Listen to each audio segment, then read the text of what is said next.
नमस्कार. चला आज थोडंसं डिस्कस करूया सेल्फ लव्ह बद्दल. सेल्फ लव्ह काय आहे एक्झॅक्टली, है ना, हे एक छोट्याशा उदाहरणावरून आपण जाणण्याचा प्रयत्न करूया. बघा, आपण एखाद्या माणसाला खूप जास्त प्रेम करतो. कधी कधी आपल्याला माहिती असतं यार हा कधी नाही बदलणार, किंवा हा काही नाही करत आहे माझ्यासाठी तरी पण मी करते. तर लोकांना वाटतं मी माझ्या प्रेमाने ना ह्याला बदलून टाकेल, है ना, हा बदलेल 100%. मी एफर्ट करेल, मी अजून जास्त एफर्ट करेल, हा 100% बदलेल. पण असं होत नाही. एक्झॅक्टली काय होतं आपण बघूया. हे बघा, हे दिस इज यू, है ना, तुम्ही आहात हे, आणि फुल ऑफ लव्ह, पूर्ण भरलेला आहे लव्हने. आणि हा आहे तो पर्सन, त्याच्यामध्ये थोडंफार आहे पण त्याच्यासाठी करिअर इम्पॉर्टंट आहे, त्याच्यासाठी बाकीच्या गोष्टी इम्पॉर्टंट आहे, फॅमिली इम्पॉर्टंट आहे, है ना, अदर रेस्पॉन्सिबिलिटी इम्पॉर्टंट आहे, बाई करिअर इम्पॉर्टंट आहे माझ्यासाठी. ठीक आहे, मला पैसा कमवायचा, मला हे करायचं. आता तुम्ही काय करता, तुम्ही काय म्हणता की ठीक आहे मी थोडं अजून प्रेम देणार ह्याला, हा बदलेल. हा नाही बदलला, ठीक आहे, he is taking your energy आणि दुसरीकडे आपल्या कामामध्ये लावतोय. अगेन तुम्हाला वाटतं की मी थोडं अजून प्रेम देणार, हा बदलेल, नाही बदलणार. ठीक आहे, हा याच्यासाठी आपली फॅमिली इम्पॉर्टंट आहे. ओके, देन अगेन तुम्ही अजून खूप जास्त प्रेम देता, त्याला खूप जास्त व्हॅल्यू करता, आणि तुम्ही एम्प्टी झाला, तुमची व्हॅल्यू कमी झाली आहे, है ना, इथे वेट नाही राहिला. आता समोरचा माणूस तर अजून त्याचा इगो वाढला, अजून त्याचं सेल्फ एस्टीम वाढलं, मॅस्क्युलिन एनर्जी वाढली, है ना. तुम्ही तर एम्प्टी झालात देऊन, है ना. आता तुम्ही पूर्ण आपले 100% प्रयत्न करता आणि स्वतःला खाली करून टाकता, पण तुम्हाला समोरून काहीच नाही भेटलं. This is not relationship. ठीक आहे, equal give and take relationship असू शकतं. ठीक आहे, तर अशा वेळेला मी लोकांना सांगत असते नेहमी, तुम्ही एक काम करा, है ना, तुम्ही डिपेंड नका राहू, लोकांकडनं मागू नका, स्प्रेड करा.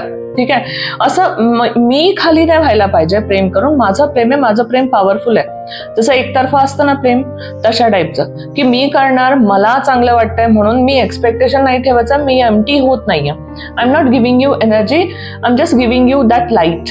आणि हे कधी होणार माहितीये, हे तुम्ही आहात पूर्ण भरलेले, है ना, एनर्जेटिक, पॉवरफुल, एकदम स्वतःला प्रेम करणारे, सेल्फ लव्ह करणारे. आता ह्याच्यामध्ये अजून थोडीशी भर पडली बघा लव्हची.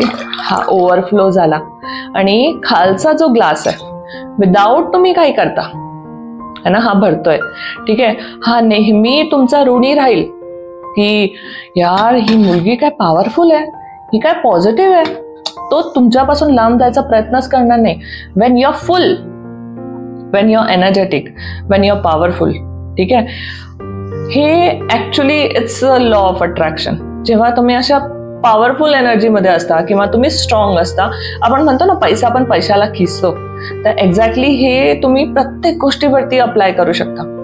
आपल्या रिलेशनशिपसाठी पण, आपल्या पैशासाठी पण, आपल्या संबंधांसाठी पण. ठीक आहे, जेव्हा तुम्ही फुल असता, कम्प्लीट असता, प्रत्येक गोष्ट तुमच्याकडे अट्रॅक्ट केली जाईल, प्रत्येक गोष्ट तुमच्याकडे अट्रॅक्टली जाईल, है ना. जेव्हा तुम्ही एम्प्टी असता तेव्हा तुम्ही डिप्रेशनमध्ये जाता, तुम्ही लो एनर्जीमध्ये असता, you create negative energy in, है ना, ऑरा, इन एन्व्हायरमेंट ऑल्सो. आणि लोक डिस्टन्स बनवायला लागतात तुमच्यापासून, कारण इनकम्प्लीट कुणाला नकोय ना, अर्धवट कुणाला हवंय, प्रेम हवंय सगळ्यांना, फुल हवंय सगळ्यांना.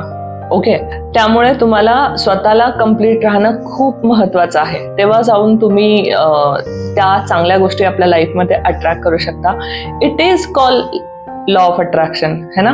आणि हेच आहे रिअल प्रेम. जेव्हा तुम्ही स्वतःला प्रेम करता, जेव्हा तुम्ही देवाला प्रेम करता, देन यू फील कम्प्लीट, है ना. It's unconditional. ओके, जेवढं तुम्ही देताय समोरून तुम्हाला तेवढं भेटताना दिसतंय, है ना. स्वतःला खुश ठेवा, थँकफुल ठेवा. थँक्यू देवा, जे दिलंय त्याच्यामध्ये मी खुश आहे, मी कम्प्लीट आहे. कारण देवाने आपल्याला कम्प्लीटच बनवून पाठवलंय, त्यांनी इनकम्प्लीट नाही बनवलेलं आपल्याला, की तू आहेस, तू एक परिपूर्ण माणूस आहेस. जेव्हा आईची नाल कट होते ना बाळाबरोबर, की तो एक व्यक्तिमत्व बनतो, स्वतंत्र व्यक्तिमत्व. ठीक आहे, त्याला कुणाची गरज नसते. मग त्याचं सगळं बंदोबस्त देवानी केलेला असतो. काय करणार, कसा करणार, कसा मोठा होणार, काय होणार, सगळं काही दिलेलं असतं. ओके, सो हे करून बघा तुम्ही, खूप फरक पडेल. स्वतःला पॉझिटिव्ह ठेवा आणि वायब्रंट ठेवा, एनर्जेटिक ठेवा.